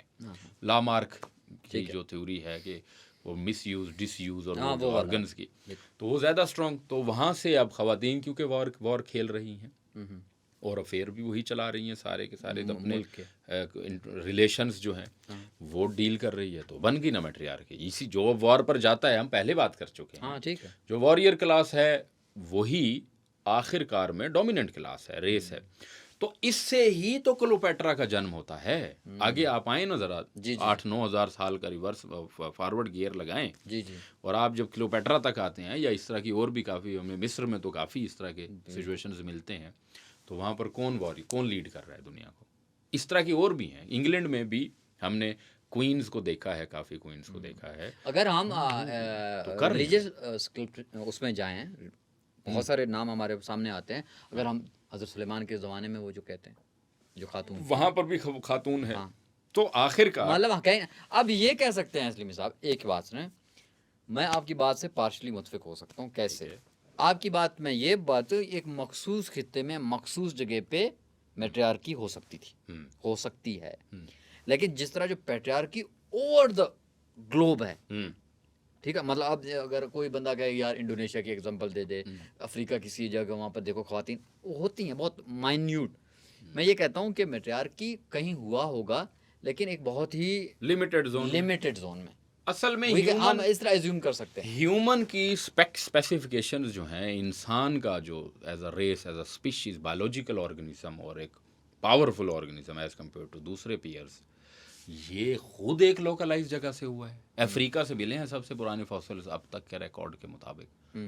अभी नो डाउट एंटार्क्टिका काफ़ी वो अभी रहता है, वो हमें तो नहीं पता, क्या पता वहाँ से आए हों। बिल्कुल सही। लेकिन थिंग इज दिस, अब तक की जो तहकीक है और जो शवाहिद मिलते हैं, जो ह्यूमन सबसे पहले वाला है वो तो अफ्रीका से आया है। तो Africa is not whole world. या हम ये कहें अफ्रीका में खुश्की होती थी, वो जो पेंजिया की थ्योरी है कि सारे बरे आज़म जो हैं खुश्की के टुकड़े एक ही थे, एक जाइंट था, फिर ये ब्रेक हुए, टेक्टोनिक प्लेट शिफ्टिंग और एवरीथिंग, थोड़ी साइंस है वो। लेकिन इंसान ही जब स्टेट ऑफ नेचर से बाहर आता है, वो आता ही अफ्रीका के एक छोटी सी जगह से है। वो तो अफ्रीका छोटी सी जगह होगी ना वर्ल्ड के सिनेरियो में। तो इसी वजह से अगर किसी पेट्रियार्कल या मेट्रियार्कल सोसाइटी का जन्म होता है, वो भी तो एक पर्टिकुलर एरिया पर होगा, वो पूरी ग्लोब पर तो नहीं जाने वाला। वहां से नो डाउट, मैं आपको वही तो बता रहा हूँ, यहाँ से मेट्रियार्की का जन्म होता है कि वो और फिर दोबारा चलिए, और वही साइकिल रिपीट हो जाता है, वही साइकिल रिपीट हो जाता है। और मैं ये क्यों कह रहा हूँ, असल में जो अभी करंट वर्ल्ड चल रहा है, जिसको हम इजैलिटेरियन मोस्ट ऑफ द टाइम कहते हैं, फर्स्ट वर्ल्ड में तो इजैलिटेरियन चलेगा। मैं फर्स्ट वर्ल्ड की बात की, बाकी तो वहाँ माजरत के साथ अभी भी फर्स्ट वर्ल्ड में भी हालात वो उधर भी ये तो थे। अब यूएस ने 30s में 1930s में कहीं भी वोटिंग राइट्स दिए। और मैं बड़ा दिलचस्प हुआ जब मैं पढ़ रहा था, यार न्यूजीलैंड ने सबसे पहले दिए हैं। वो तो सबसे पहले दिए, वो ट्राइब है बिल्कुल सेपरेटेड, एक आइलैंड है, वहां पर कर सकते थे वो, करके दिखाया। जसिंडा क्या नाम है उनको, तो पीएम भी खातून है। एनीवेज अब दूसरा है। लेकिन थिंग इज दिस, ये जो मैं ये सोच रहा हूँ ऐसा कुछ हुआ होगा, एक साइकिल है, ये ऊपर नीचे हो। और फिर ये साइकिल रुकेगा तो नहीं। अभी भी आप मुझे ये बताएं, ये हमें रिसेंट पास्ट में मैरी क्यूरी टाइप की ख़वातीन नज़र आती हैं, और इस तरह की, और जो जिनने, या वो यूएस आयरन लेडी जो है जिसने रेड इंडियंस के हकूक़ के लिए बात की, तो ऐसे हमें नज़र आते हैं, लेकिन वो बहुत ज़्यादा नहीं है। मतलब हाँ, इससे हम ये कह सकते हैं कि देयर वाज सम आइडियल, कुछ तो है कि जहाँ पर कोई खातून ने इंडिपेंडेंस। और उसके बाद जो तहजीबों से हमें मिलता है ना, देखें इसके बाद की तहजीब जिसका रिकॉर्ड हमें मिलता है, जो ऑन रिकॉर्ड है, एक सुमेरियन तहजीब है, सिविलाइजेशन, और एक इंडस वैली सिविलाइजेशन है, उसके बाद ग्रीको रोमन सिविलाइजेशन है। इन तीनों में जो हमें सबूत मिलते हैं, जो सुमेरियन है उसके बारे में ये लगता है कि वहाँ पर ख़वातीन को रिप्रेस किया गया था। ठीक है, वहाँ जो स्टैम्प्स, आखिरकार स्टैम्प्स हैं, पेंटिंग है, यहीं से आर्कियोलॉजिस्ट वो लगाते हैं ना हिसाब किताब, वो उधर ख़वातीन को रिग्रेसिव सोसाइटी में रहना पड़ रहा था, लेकिन बहुत ज़्यादा रिग्रेसिव नहीं थी। लेकिन इसी के पैरेलल में इंडस वैली सिविलाइजेशन है, वो प्योर इजैलिटेरियन सोसाइटी नज़र आती है। और क्योंकि वो बहुत बड़ी थी, तो इसका मतलब हम ये समझ लें कि अगर वो इतना बड़ा, आखिर इंडस वैली सिविलाइजेशन कहाँ से शुरू होकर और गंगा जमुना से होती कहाँ, और वो मिलती है जाकर सुमेरियन से, क्योंकि कुछ स्टैम्प्स मिली हैं जो सुमेरियन सिविलाइजेशन इराक वाली साइड है, बेबीलोनियन तक जाता है। और ये इंडस वैली सिविलाइजेशन कहाँ है, ये हमारे सिंध से या हमारा बलूचिस्तान, मेहरगढ़, इधर से वहाँ तक स्टैम्प्स मिले। इसका मतलब है ये दो तहजीबें लिंक हैं कहीं पर, और सेम किस्म की हैं वो काफ़ी सारी चीज़ें, पत्थर भी सेम है, मट्टी भी सेम है। अब तो साइंस है ना, ऐसे कर देती है ना, चुटकी बजाओ और वो क्लियर कर देगी, न्यूमेरिकल डेटा है, बिल्कुल ऐसे। तो ये इसका मतलब ये इतनी बड़ी तहजीब, इंडस वैली सिविलाइजेशन इतनी बड़ी जो एक्सपैंड हुई है, तो क्या वो पीस पर थे लोग? वो पीसफुल थे। अगर देखें, अगर वो पीसफुल ना होते, पावरफुल थे, पीसफुल थे, अगर वो ना होते ना तो ये इतना बड़ा नहीं फैलना था इस तहजीबों ने। तो वो फैले, इसीलिए इंडस वैली सिविलाइजेशन में जेलिटेरियनिज्म पाया जाता है। वही जेलिटेरियन सोसाइटी थी, उधर कोई पैट्रियार्की का चक्कर ही नहीं था, वही जेलिटेरियन थी। दोनों इकट्ठे पैरेलल वर्ल्ड में चल रहे थे, मेल और फीमेल्स, और मिल के। क्यों मैं कह रहा हूँ, उसका फैलाव ज़्यादा है, वो सोसाइटी, वो तहजीब बड़ी है। तहजीब बड़ी है तो वो पीसफुल है। अगर वो पीसफुल है तो उसको ये ज़रूरत नहीं है कि कौन जंग खेलेगा, कौन बैठेगा। और ये 5 से 7 हज़ार साल पुरानी बात है। अगर आप आए सीधा ग्रीक को रोमन एम्पायर पर, ग्रीक्स एम्पायर पर स्पेशली आए, तो वहाँ पर तो ख़वातीन का बेड़ा ही गर्क था। वो तो एक, जिसको वो लो ग्रेड वाला, वो उधर आ जाएगा। उसमें जो विमन है उसकी कोई पावर नहीं है, कोई पॉलिटिकल वो बहस नहीं है। रोमन्स में आओ थोड़ा फिर मिलता है हमें। मैं अपना एक टिप्पणी देना चाहता हूँ, जी, maybe I am wrong, दीजिए। ठीक हो गया। अब इंडस सिविलाइजेशन जो है हमारा है, ठीक है, south Asia, Pakistan, India mostly. तो मेरा ये है कि आप इस चीज़ को मानते हैं कि वो हमारा सबसे शानदार दौर था? कैसे? क्योंकि जो न्यूमेरिकल डेटा है, हाँ। या जो विजुअल डेटा हमें मिलता है, वो इसी तहजीब का मिलता है ना, कि यही एस्टेब्लिश्ड है। उनके कोड्स, उन्होंने उनके कंस्ट्रक्शन, इंफ्रास्ट्रक्चर और सीवरेज का निज़ाम, वो सारा सिस्टम है। अब हम इसको किस तरीके से स्टोन हेंज पर जाकर बात कैसे मिलाएं, वो तो उससे पीछे की, आगे की बात है। या इसको हम किसी और इस तरह की कैसे मिला सकते हैं, इसको अभी तो एक्सप्लोर कर रहे। क्या जब तक हमें कुछ इससे बेहतर नहीं मिल पाता, तब तक तो हमें ये मानना पड़ेगा कि इंडस वैली सिविलाइजेशन जो है वो अपने पिनैकल पर थी। इंसानियत उस वक्त इस खित्ते की कम से कम, क्योंकि हमारे पास दूसरा प्रूफ नहीं है ना, कोई ऐसी चीज़ और तो मिली नहीं है अभी। तो इसीलिए हम यही कहेंगे कि वो सिविलाइजेशन सबसे शानदार थी। उस वक्त इंसानियत एक दूसरे रूज पर रहती थी, और यही वजह इधर पॉपुलेशन ज़्यादा थी। इधर ज़्यादा पॉपुलेशन थी। और इंडस सिविलाइजेशन चाइना तक एक्सटेंडेड था? नहीं, चाइना तक तो नहीं जाता। वो जाहिर है, आखिरकार वहाँ भी कोई अगर रहता था, फर्ज करो, तो एज सच मैंने तो नहीं पढ़ा कोई ऐसा मिला हो कि वो चाइना इतने ईस्ट तक चला जाए, वहाँ तक तो नहीं नज़र आता।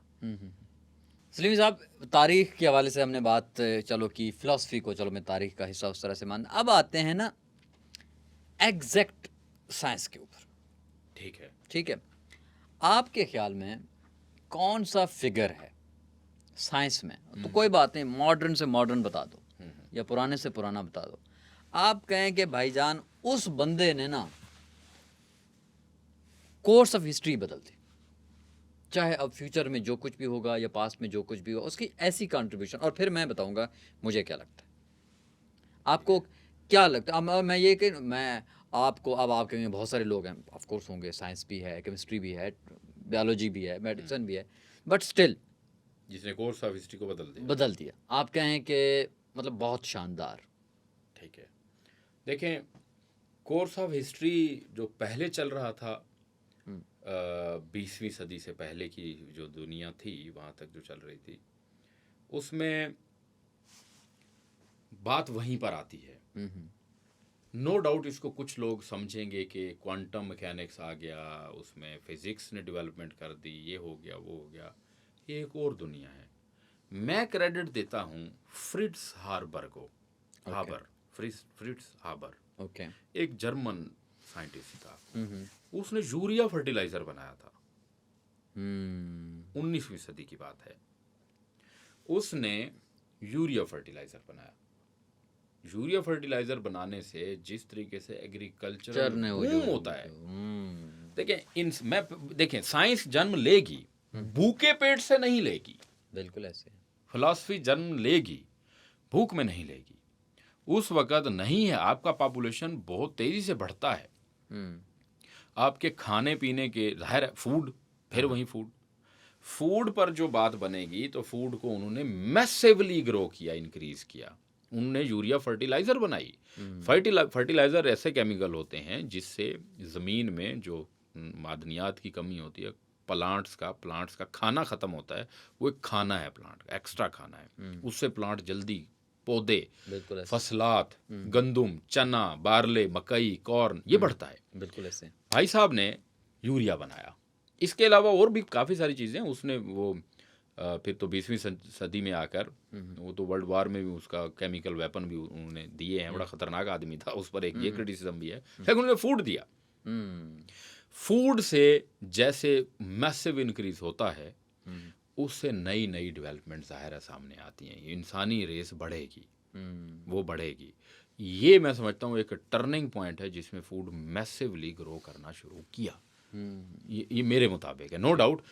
यही 20वीं सदी का डॉन हुआ तो वहाँ से जिसने सबसे पहली दफ़ा ये बात प्रूव की कि लाइट जो है, मॉडर्न वर्ल्ड की बात करें, कि लाइट पार्टिकल है और रियलिटी ही डिफरेंट है। रियलिटी वो है ही नहीं जो हमें दिखती है, तो ऑब्जर्वर पर डिपेंड करता है।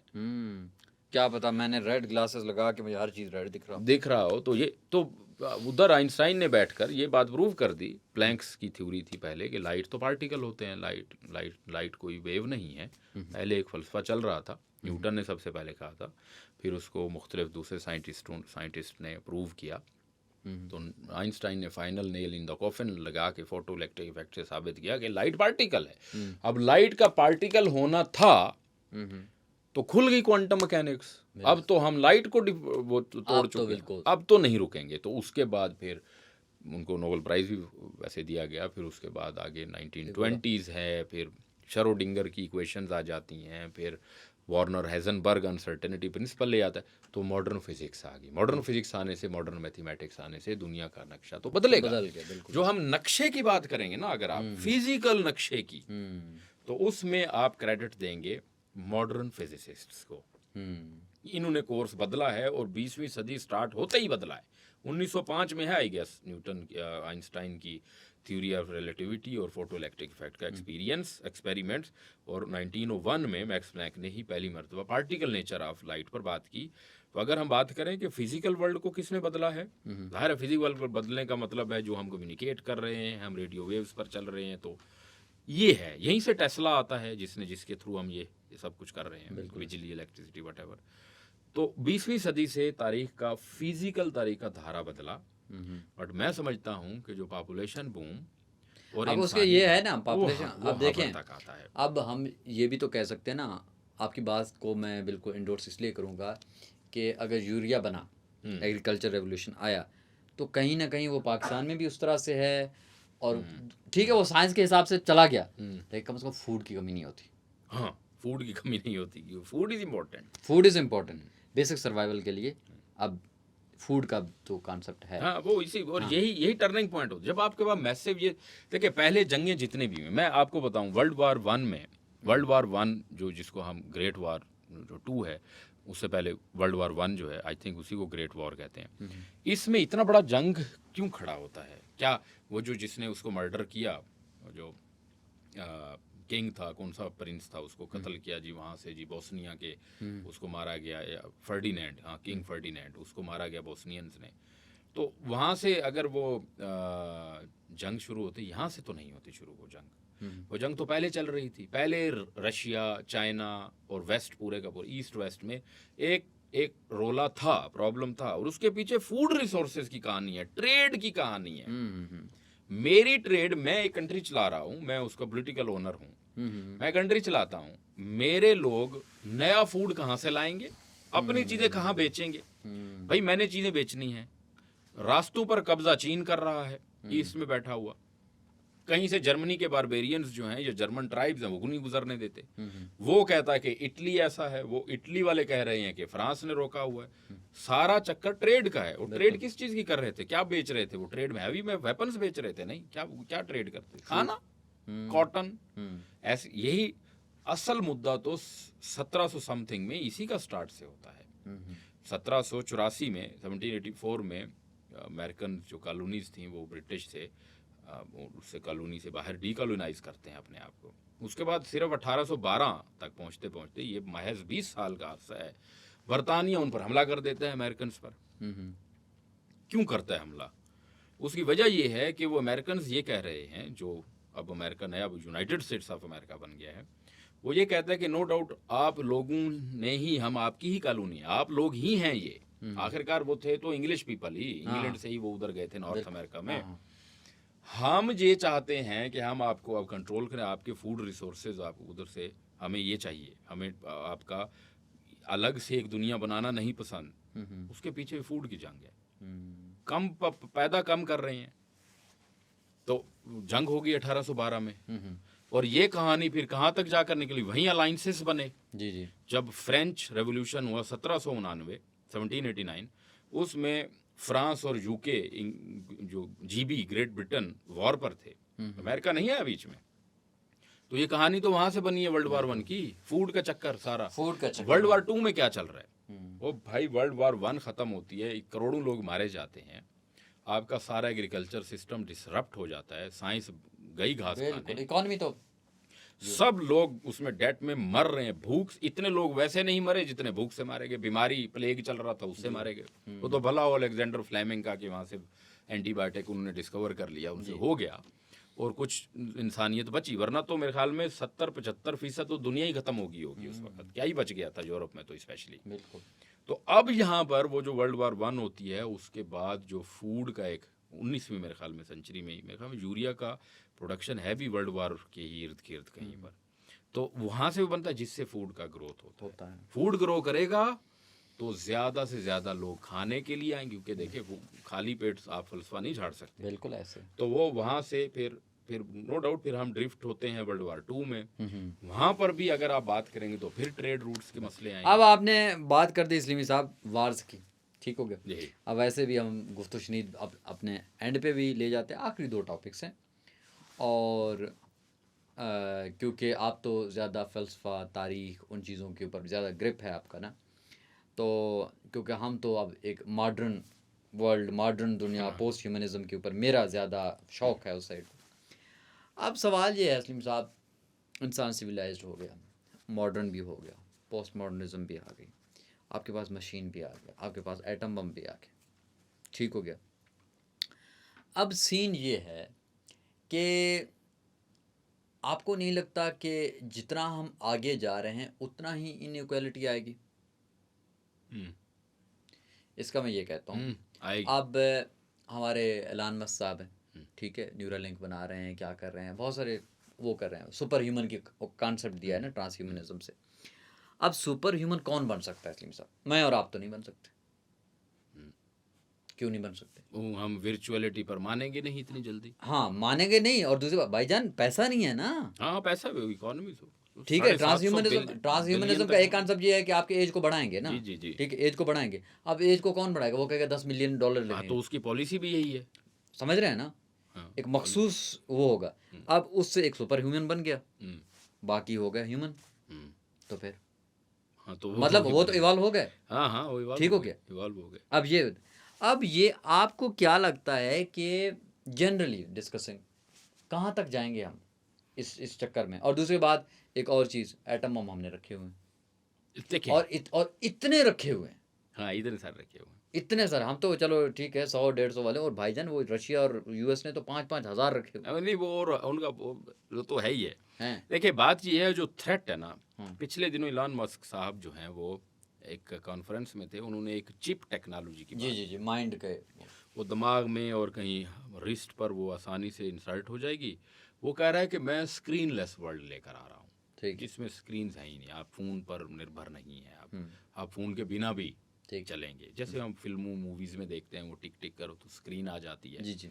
तो वो चिप ही आपके कंट्रोल कर रही है, आपके बाजू को आप लगी हुई, आपके माइंड में लगी, वो चिप कंट्रोल कर रही है आपको। तो ये वाला भाईजान चिप ह्यूमन है। हाँ, चिप ही हो गया ना वो। तो आप नहीं है फिर? ना, आप फिर उसका इंस्ट्रूमेंट उसके देखो ट्रांस ह्यूमन टेक्नोलॉजी में तो एक 2016 में एक्सपीरियंस किया गया, पूरा नर्वस सिस्टम दिमाग उठाकर एक बंदर का दूसरे में लगा दिया गया, और कुछ सेकंड तक वो जिया भी।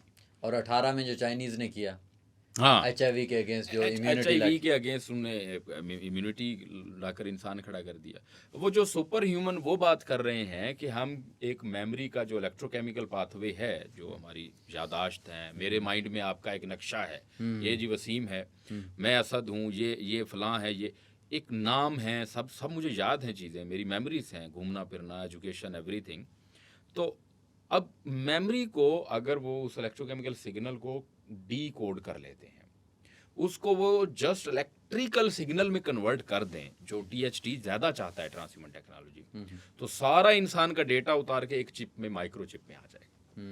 आपका हार्ड डिस्क कंप्यूटर का जैसे हार्ड Save. डिस्क होता है, it has been saved into a microchip. Now if you are going to die, if you think that you are going to die, अगर आप मरने वाले हैं, तो इसमें अगर आपका सारा मेमोरी इलेक्ट्रिकल सिग्नल में कन्वर्ट होके डेटा पर स्टोर कर दिया जाता है एक चिप में, ठीक है, और किसी हार्ड डिस्क रखा हुआ है जी मेरे पास। हार्ड डिस्क आपका है, आपने इंश्योर करवा लिया है, आपने एक डमी भी अपनी बनवाई हुई है, किसी और का बॉडी, कोई और ह्यूमन है वो बेबी टिश्यू कल्चर से पैदा कर दिया गया है या उसको कुछ भी इन विट्रो पैदा किया गया है, ठीक, आप इंश्योर्ड हैं उस कंपनी से, आपने मिलियंस ऑफ यूएसटीज जो हैं वो दिए हुए हैं, जब आपकी डेथ हो जाएगी या किसी पर्सन की, तो वो चिप उठा के उस दूसरी बॉडी में लगा देंगे, ठीक है, तो आप वाला टोटल डेटा दूसरी बॉडी में चल रहा होगा, जैसे कंप्यूटर की हार्ड डिस्क इधर से निकाल के इधर लगा दें, तो दोबारा जन्म हो गया है। बिल्कुल ऐसे। क्योंकि ये भी एक इंसान की फितरत में एक चीज इनग्रेन्ड है कि ये हमेशा के लिए ही जिंदा रहना चाह रहा है, ये को मरना नहीं चाहता, World और of क्या ideas. पता ये वहां तक आखिरकार पहुंच जाए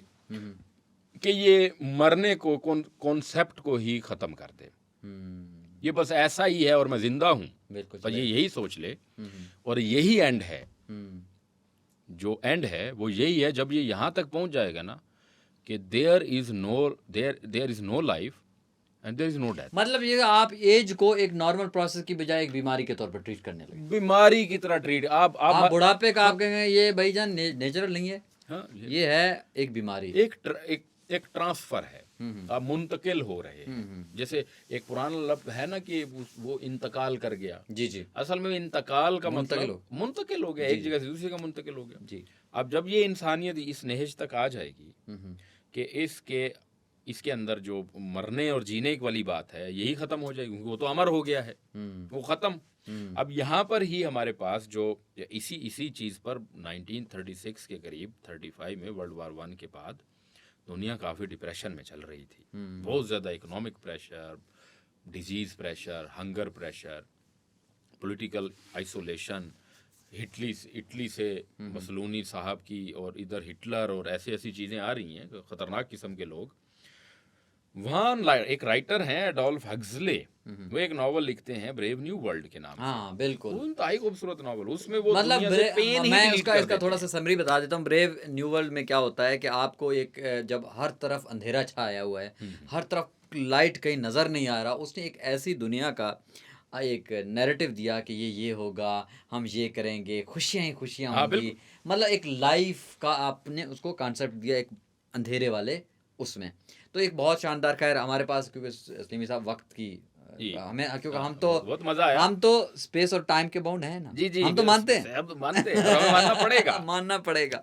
तो बस आखिरी ये है, एक आखिरी मैं चाहता हूँ आप भी टिप्पणी, क्योंकि हम चाहेंगे कि इंशाल्लाह हम इस चीज़ को कंटिन्यू रखेंगे आगे इंशाल्लाह जी। और आखिर में हम छोटी सी एक गुजारिश कर देते हैं हर तरफ से कि हम आजकल एआई टेक्नोलॉजी को यूज़ कर रहे हैं और बहुत ज़्यादा यूज़ कर रहे हैं, चाहे हम चैट बॉट्स को यूज़ कर रहे हैं, बाकी चीज़ों को, लेकिन कहीं ना कहीं ये हमारे जो रिसेंट भी स्टडी है कि ब्रेन रॉट कर रहा है हमारे, बिल्कुल ही। जब आप खुदा न खास्ता, मैं कहता हूँ कि ऐसा भी नहीं है, साइंस की कोई चीज़ है कि ये मुस्तकिल है, अगर कल 10-15 साल के बाद ये ख़त्म हो गया मिसाल के, तो मैं कहता हूँ इमेजिन कीजिए ये कुछ और आ गया, तो आपका ब्रेन डेवलप ही नहीं हुआ, हाँ, तो एंड हो सकता है everything। तो हम ये कह सकते हैं अपने दोस्तों को कि यार जितना आप अपने दिमाग को यूज़ करें, और ये भी एक मुशक्क़त है, सोचें, एक्सरसाइज दें, कॉन्शियस माइंड एक्चुअली वही जिंदा माइंड है, तो उसके साथ है कि हमारा इस प्लेटफॉर्म का मकसद भी ये था और ये है, इंशाल्लाह हम इसको कंटिन्यू भी करेंगे कि हम एक थोड़ा सा फिलोसफिकल वे में, एक साइंटिफिक तरीके से कुछ चीज़ों को विदाउट एनी बायस्ड के, अपनी सोच के मुताबिक हम चीज़ों को डिस्कस कर सकें। तो आप लोगों का जो भी फीडबैक हो, जो भी आप लोग हमने जो बातें की हैं, हम एज ए स्टूडेंट हैं, हम जनरली डिस्कशन कर रहे हैं, तो आपकी जो भी राय है कमेंट सेक्शन में हमें ज़रूर दीजिएगा और हम उनको देखेंगे कि आप लोगों के कमेंट्स क्या हैं और क्या चीज़ें आप डिस्कस कर सकते हैं मज़ीद। और सलीमी साहब बहुत बहुत शुक्रिया। तो फिर इंशाल्लाह अगली दफ़ा जब हम आएंगे तो नए एक टॉपिक के साथ और नई कहानियों के साथ आ जाएंगे। ख्याल रखिएगा अपना, बाय बाय।